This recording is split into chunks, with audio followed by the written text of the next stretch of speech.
Hello everyone, it is the end of March, so it is time for another writing update. I don't have as many updates to give for this month. That's okay, I'm gonna go ahead and give what I have anyway. I don't have pockets today, so I'm just gonna be holding my phone with my notes. As usual, I will talk about the things that I have been enjoying doing with writing this month, and then I'll go into the things that I've been learning, kind of give you an idea of what to expect moving forward, and then we will go ahead and wrap up. So things I'm enjoying. First thing I have written here is backstory. Now, I have worked with backstory with my characters in certain capacities in the past, but the way I'm doing it this month, or I have been doing it this month, is a bit more in-depth and more detailed. I read Story Genius by Lisa Cron. You can see all my tabs, took lots of notes. This was extremely useful. Not my most favorite book I've ever read. I do have a couple of critiques about the way the advice is presented, but the things that she goes into actually did help me a lot more than I was expecting to. I went into it, kind of expecting a more in-depth look at how to develop a plot, and while it is about that, she talks a lot about why external plot isn't enough and you need internal plot as well. I have heard that phrased in different ways. Obviously, you've got so much commentary about why character arcs are really the things that people stay for. People come for the concept, but they stay for the characters, etc., etc. I'm aware that internal struggles, internal conflict, having that kind of connection with that character and humanizing the character is what keeps people reading and what makes it important to them. But the way that she talks about it is how to combine external and internal plot. And that was really useful. And so to begin, most of the book was about all the work that you do before you even start writing, which obviously that's what I've been doing this entire time. I haven't started writing yet, and I've been trying to do all this prep work ahead of time. But one of the main things that she did, or that she talked about within this, was a character's misbelief. This is a concept that I had already heard about from Abby Emmons, another YouTuber who, much bigger, who does a lot of coaching through writing, and I believe this is a source that I learned from her channel to begin with. But the idea that what drives a character is this deeply held belief that they have about themselves and the world at hand that isn't true, but that they believe to be true. And that's kind of what drives them throughout the novel. And so with this, it's important in her eyes to go back and look at all these defining moments in the character's past and to kind of write those out so that when the story begins, you know where their worldview has started, you know where it came from, you know what's driving them and why. And these are all things that I've already done work on, but the thing that really worked for me, and something that I can't believe I haven't done in this capacity before, is actually sitting down and writing down those scenes where this belief took place, where it took root. I haven't actually finished all the characters with this yet. I've only completed 2, like the main 2 that I have, and I'm working on my 3rd, like central narrator at the moment. And so I'm a little behind on that because this is something that, looking back, I probably should have started doing this in January when I was working on character, because it really does set up everything that comes next in the story. She talks a lot too about cause and effect plots, how building a plot seems so intimidating, and that's something that I have struggled with before.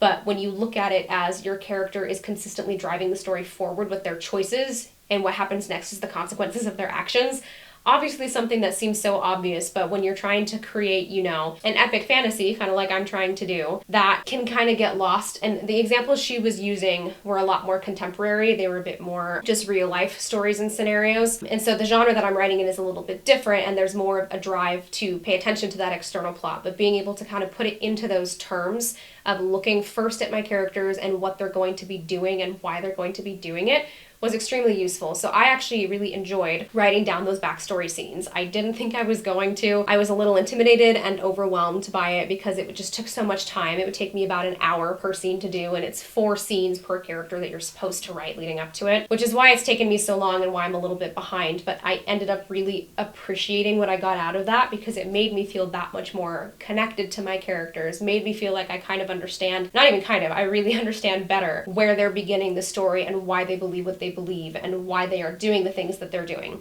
These are things I already knew, these ideas of their misbelief and their internal conflict, the things that they're struggling with, the things that drive them. I knew these things, but having to actually write it out in a narrative made it that much more solidified for me. So that I had a lot of fun with, even though I thought I wasn't going to. And then I haven't done an actual ton of writing this month. A lot of it has been trying to figure out what the heck my plot even is and how I'm supposed to begin and how I'm supposed to take all these elements I've been working on and put them into an actual narrative. So the thing that I've spent the most time on this month, I think, has been reading, and that has been just a joy for me. I've had so much fun with my reading this month, and that is a part of the writing. Every writer will tell you that the things that they read always kind of bleed back into what they're working on. And that's something that Stephen King famously says, is that if you want to be a good writer, you have to read a lot and write a lot. You have to do both. And the things that I've been reading this month have just so inspired me and encouraged me to continue with my own work. I talked about this a bunch already, but if you have seen my readathon video for the Lunar Chronicles, reading that series it rekindled my excitement, even though the excitement was already there and I was really anticipating what was to come next. Reading that series just made me that much more excited, and it gave me this sense of purpose in sitting down to write what I'm about to start writing. Some of that intimidation kind of bled away because I was just having so much fun with the storytelling, and it made me think, as long as I have fun with it, as long as I continue to pour my heart into the story, like, it's gonna be okay. So yeah, a lot of everything that I read this month was an enormous encouragement for me. And I think something that I kind of forget to do sometimes. Obviously, I have this goal of reading 100 books, and a lot of that is so that I get that inspiration and I am, just soaking up all the words and all the stories so that it kind of pours out into what I'm doing. But I think it's the first time this year that I have really noticed the way it is impacting my attitude towards my writing. And so that was great this month. I really appreciated that. Just the regular old anticipation of getting started. I think the thing that has been keeping me going with the writing this month, or the pieces of writing that I've done this month, is the excitement that I'm supposed to be starting tomorrow. I'm filming this, hopefully posting it. I don't know if I'll actually get to it tonight, but filming this on March 31st, and my start date is April 1st. So tomorrow I begin writing, and it's both super scary and also super exciting. I'm so ready to return to this, and so just that anticipation as I got closer and closer and closer to getting to begin has just been super fun, and the thing that's been keeping me going this month for sure. And then finally, something I think I'm proud of myself for, but also I've enjoyed doing this month, is I've gotten more comfortable with telling people what I do for work.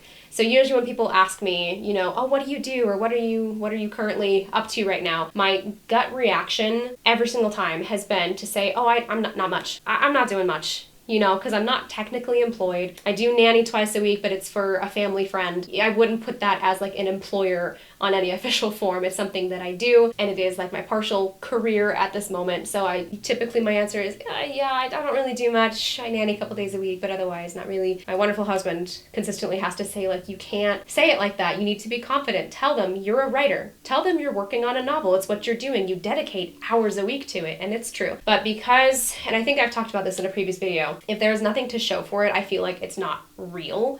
Yet, even though all this work that I'm doing is working towards my career, the fact that it's not technically a job, or I don't get a paycheck for it, makes me feel like I can't say, oh, I'm a writer. That's what I do. I'm working on a novel. It's something I really struggle with even after finishing my graduate degree in creative writing. That was easy because I could say, oh yeah, I'm in grad school for creative writing right now. But after finishing, what do I say after that? Because I wasn't even technically working on the novel yet, even though that's my career. I'm a writer. So I have noticed this month that I've made a conscious effort to start changing that answer.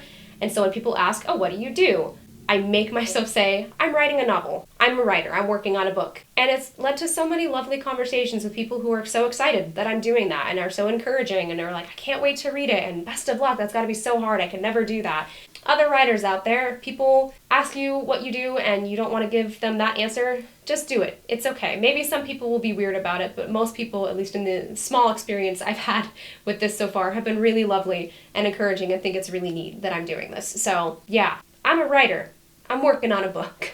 That's what I do. I think that's it for things that I'm enjoying. Again, it's been kind of a weird month where I went into the month thinking I had an entire plan and I was ready to go with trying to put a plot together, had all these ideas, and then I read the Story Genius book and had to kind of backtrack. Not that I'm taking all of her advice, but a lot of what she said was really helpful, and it's forced me to kind of slow down and re-look at the way I approach plot. And so all my plans for plot this month didn't really come to fruition, but I have been working on my plot specifically. So it's just been a weird month with writing. Not a ton happened, even though I was consistently working on it. So yeah, so it goes. But moving on to things that I'm learning. This one has been an item, I think, on every single video so far, including this one. Slowing down is important. I said here, it's been a lesson all 3 months so far, so clearly something I'm still working on, and it applies to both my life and to my writing. So something that I just was talking to a few friends about is last week I had just a meltdown about how tired I am and how busy I feel and how there's just so much going on and I feel like I never get to breathe. And it's of my own doing. I'm not very good at saying no to things. I like to be involved. I like to be useful and helpful. And I think there is a sense of guilt in that because I'm not technically employed, that I feel like my schedule should be flexible for whatever, and if that writing has to go, then it has to go. And I'll talk about that a little bit more in a minute. But I'm learning, and I have been learning more this month, to kind of put my foot down of, no, I need to have the time for this. But in that, slowing down so that I rest enough to feel like I have the energy to give towards this, to give to the people in my life when I have the time for them. And slowing down the writing too. I think, again, that's the reason I gave myself these 3 months at the beginning of the year to get prepared for even starting the draft, because so often I feel like I just have to rush into it and get it done. If I have nothing to show for what I'm doing, then am I even doing it, even though so much work has happened? It's so hard to quantify those things. And so learning to slow down a bit, both in life and in writing, has been a huge thing that I've been continuing to learn this month, because it's a lesson that I am consistently having to reteach myself and remind myself of. And it's okay, it's a years-long idea and habit in my brain that I'm having to break, decades long, something I didn't really recognize how much I move and how much I do until my 20s, and realize, wow, I'm so tired. And I have to slow down sometimes to be able to continue to have the energy to do these things. So number one lesson is just a continuing slowing down. Another one is I will never feel ready to begin this. Like, obviously I'm excited. I just talked about how much I've been anticipating it, but I don't feel technically prepared to begin writing tomorrow. But the thing is, I could spend years doing all this prep work and still not write anything down, and I still wouldn't feel prepared. Maybe I'd feel a little more prepared, but not completely prepared. And so that's something I'm having to accept, is the longer I put it off because I'm not ready, I'm just never going to write it, if that's the attitude that I have. So I'm having to kind of fight against that idea that, like, even if I'm not perfectly ready, I am ready enough to begin. I've got enough to get started, and that's what matters. Something that is outrageous for me is I don't technically have an outline for this. I, and anyone who has worked with me in writing and just as a person for the last several years, knows that I am a die-hard outliner for writing stories, for writing books. I always say, do you have an outline? Have you looked at it? Do you have a structure? Are you ready to go? Do you have a plan? And I think it's one of the most important things you can have, especially when you're writing genre fiction like this. And I don't have an outline this time. I have a trajectory of where it's supposed to go. I have plot beats that I know I need to hit, generally where they're supposed to happen. But that chapter by chapter, super detailed, I know exactly every single detail that comes next, I don't have that this time. And it's for a couple of reasons. Firstly, I ran out of time.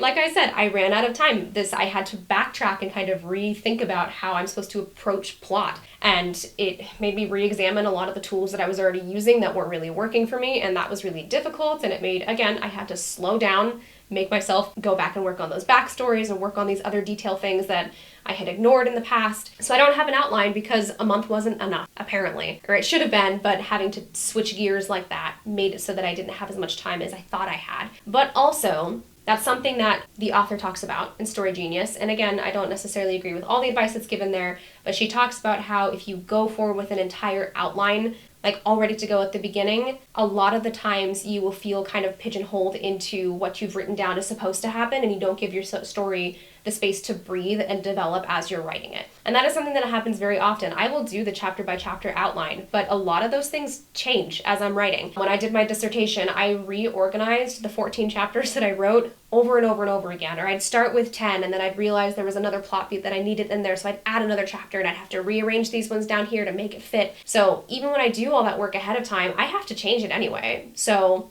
had to kind of give myself that idea that it's okay if I don't have a full outline. I know generally, because I have this book I have it sectioned off into 3 parts, I know pretty much almost exactly what happens in part 1. Not exactly every detail, but I know what chapters need to be there. I know what plot beats I'm hitting. I have a pretty solid plan for that. Part 2 is a little more loose. Part 3, I know where the book ends. I know where each part kind of begins and ends, but that I'm not worrying about yet, because I know where it's supposed to go. I know what plot beats are supposed to be there and what I'm working towards. And so even if I don't have a full outline, I'm going to allow my story to organically get there as I work. So I will plot and outline and prepare for a few chapters in advance. Right now, I think I have the first 4 to 5 chapters planned. And then once I hit that chapter 5, chances are within that process, I will have already thought of what's supposed to come next, or realize what's supposed to come next. So from there, I will plot the next few chapters. And so that's the method I'm trying to use moving forward. And it scares me because I've never done it that way before. But I also recognize that even when I do all this work ahead of time, things do change as I work on it, because that's what happens when you tell a story? The narrative takes its own shape and it does things that surprise you, which I know seems silly to talk about and something maybe that's not understandable unless you are a writer and you know exactly what I'm talking about. But even as you have an idea moving forward, it will take on a life of its own. And it will reveal itself to you as you continue to work on it and dig deeper into what's going on. I'm approaching it with flexibility, where I have a plan, I have a loose outline, but the super detailed outline that I always do, I don't got that this time. Exciting, right? Again, I'm learning. Earlier I said the whole making time for this is important thing, but that's another lesson. Making time for this is important. A lot of my frustration this month has been having to rearrange my schedule that was supposed to be for writing to give to something else. Because again, I think I feel that guilt that because I'm freelance, because I have this flexibility in my schedule, saying no to things isn't fair of me because technically I do have the time. But a lot of other things have fallen through the cracks too. My sleep schedule, my bedtime that I was so strict about at the beginning of the year, kind of went out the window and I'm tired again. I was really good about working out the first month of the year because I like being able to do that for myself and make time in my day for that. And it's important to me to take care of my own physical health. And I haven't been doing that either the last couple months, at least not as consistently. The writing time doesn't happen as consistently. It happens, but my set amount of hours that I used to kind of be more strict about kind of keep getting pushed and they're kind of loose. And again, it's something that I've always been like this and it's a habit I'm having to unlearn.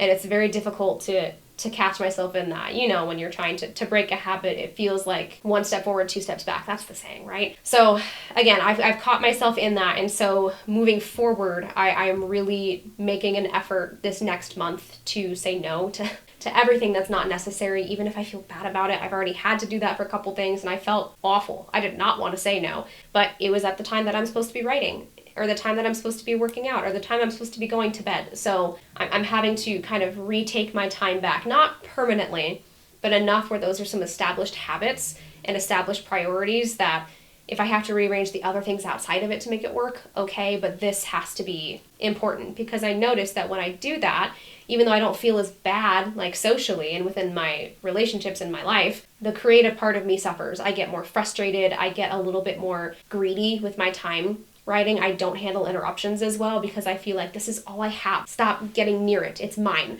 And I don't want to be possessive with my time like that. I want to be able to give it freely, but to do that, I need to have, again, boundaries around that time. So something I've recognized I was not very good about this month and moving forward, especially because I began writing this month, having to protect that time as best I can. A couple months ago, I talked about this before, I had the great pleasure of sitting in on Maggie Stiefvater's Writing the Raven Cycle workshop, or not workshop, it was a seminar. And she talked about how the working hours that she set were like completely sacred. It did not matter what was happening. And it was 1 hour a week that she had. I have more than 1 hour a week. I have such a luxury of time right now. And so I have to be, one, okay with protecting that time and that time being sacred, but also recognizing that it is enough time. I don't have to hoard it.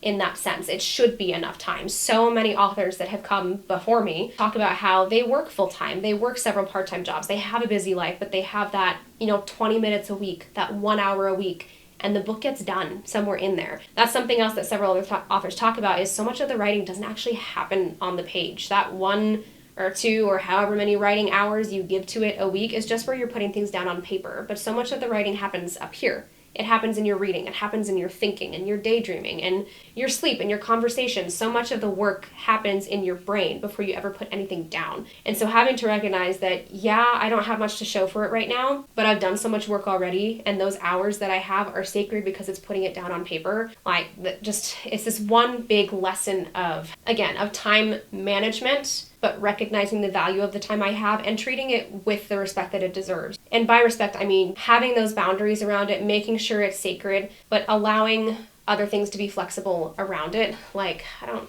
really know what point I'm trying to make. I think I'm rambling at this point. You guys know what I mean, right? Oh, I could read my notes. That would help. It just means I need to make the most of what I have. I have so much freedom at this moment in my life to be able to work on this and so many hours to be able to work on this. But one, that doesn't mean that I need to treat the hours lightly. I need to be able to take the hours seriously. If I say I'm writing at this time, I just am. And that has to be okay. I can't schedule things in the middle of that. I can't say, oh yeah, I can push it back, no problem.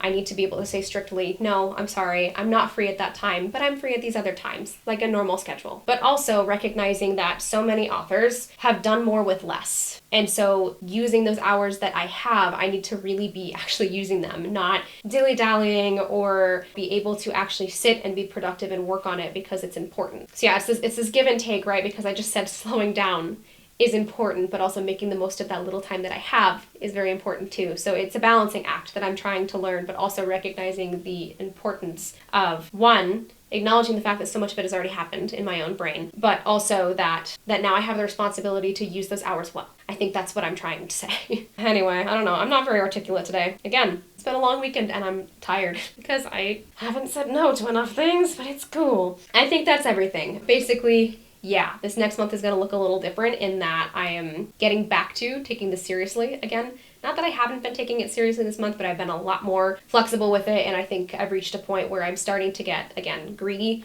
with my time, and I don't want to feel like I'm hoarding it or like I'm being inflexible or unreasonable with other people in my life when they ask for my time. People are allowed to ask for my time. They're a part of my life. That's how it works. I'm a part of their life, how it works. But treating this as being my career, meaning I am working at this time in the same way that it would be if I was working in an office and no, I don't get off until 5, right? If my hours are writing are until 5, then they're until 5 and I'm not free. But yeah, so we'll see how April goes. I'm a little nervous in that sense, but also excited. It's just going to be, again, a learning experience for me trying to make that work, but I'm going to make it work because it's important and that's what I'm doing. And all this together means that I think, and something I've accepted, is that I think this draft might take longer than the 3 months I have allotted for it. I am still aiming to be done with the first draft of this by the end of June, but I'm also accepting the fact that it's probably going to bleed a little bit into July. Might take the whole month of July, might take a couple weeks of July, might take just a few days past, that June deadline into July.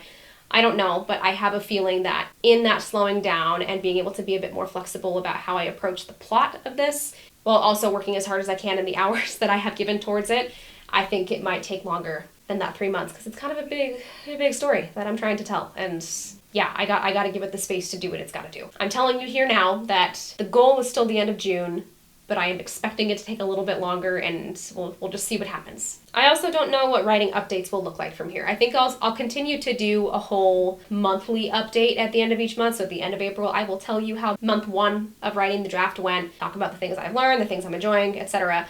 But I might throw in a here and there, I don't know, because it's taking on a different helm now that I'm actually getting to the writing. I think it's going to look a little different moving forward, so I'm not really sure what you could expect. If you have ideas or things you would like to see about the writing and what's happening with it, I would love to hear them, because I don't have as many. I had a ton of ideas for content for my reading journey this year, but the writing was a bit more just I'll update where I can. Otherwise though, yeah, I begin writing tomorrow, and I'm ready. And I'm not ready, but I'm ready. I'm excited to see what this process looks like because I've never approached it in this way before, where I'm both trying to treat it really seriously and treat it like my career, but also being like, I don't have all the answers. We'll see what happens. So yeah, I don't know. This felt like a rambly, weird video this time. It was a weird month. But again, I've learned a lot, and I'm learning a lot about myself and how that pertains both to just me as a person in my life, but also how all that bleeds into my life as a writer. And I think I'm excited to begin and to see what the story holds for me and to see what I discover about it. And I'm ready for both the triumphant moments and the moments that are challenging, and I'm ready just to see it finally come to fruition. I know it's not going to come to fruition perfectly in this first draft. That's what first drafts are for. They're meant to be messy and crazy, and you have to fix them later. But I'm excited to finally return to the story at its full capacity, because it has been years since I've been able to look at it in this way. So I'm not ready, don't have a full outline. My character work is still going on. My world building still needs work, but I'm ready to begin and to see what happens and to just let it become what it's supposed to become, one little piece at a time. Thank you so much as always for watching. Again, I don't know what this video really was this time, so I'm sorry for the rambling and the not clear whatever it is I'm talking about. But I appreciate all the support and encouragement as usual, and I am excited to continue this journey with you and to continue to update you on how it's going. Thanks so much, and I will talk to you guys soon, and wish me luck. Tomorrow is April 1st. Here we go.